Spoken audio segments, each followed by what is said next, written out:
Graça e paz, meus irmãos. Aqui é o pastor Tiago Pereira, hoje, dia 27 de dezembro de 2021. Eu quero conversar para a gente refletir um pouco em relação a um assunto.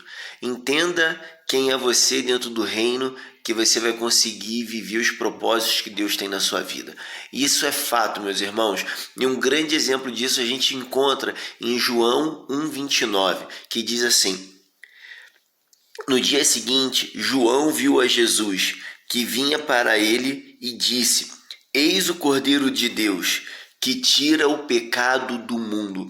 Meus irmãos, primeira coisa, João Batista, primeiro personagem que aparece aqui no texto, ele sabia qual era a função dele dentro do reino. A função dele era preparar o caminho para o segundo personagem que aparece no texto, Jesus. E Jesus, João tinha consciência que ele era o Cordeiro de Deus, que tira o pecado do mundo. Jesus sendo o Cordeiro de Deus, meus irmãos, o Cordeiro, ele sempre fez parte do sacrifício.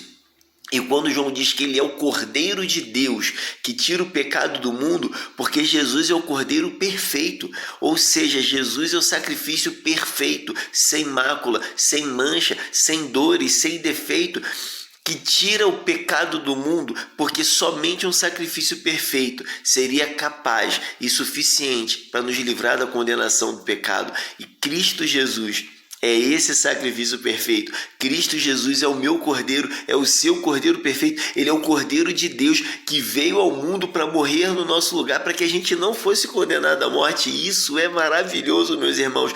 E João Batista, ele sabia qual era a função dele, que era só preparar, e ele sabia qual era a função de Jesus. Dessa forma, João cumpriu o propósito dele. E Jesus cumpriu o propósito dele, e esse propósito continua sendo cumprido até hoje, porque o sacrifício de Jesus, ele é para todos, não importa, meus irmãos, como você está, como eu estou, não importa como o seu vizinho está, o sacrifício de Jesus é para mim, para você e para ele, para toda a humanidade. Mas ele, sim, Jesus Cristo, ele é o Cordeiro de Deus que tira o pecado do mundo. E João era o que veio preparar. Agora você, qual é a tua função no reino?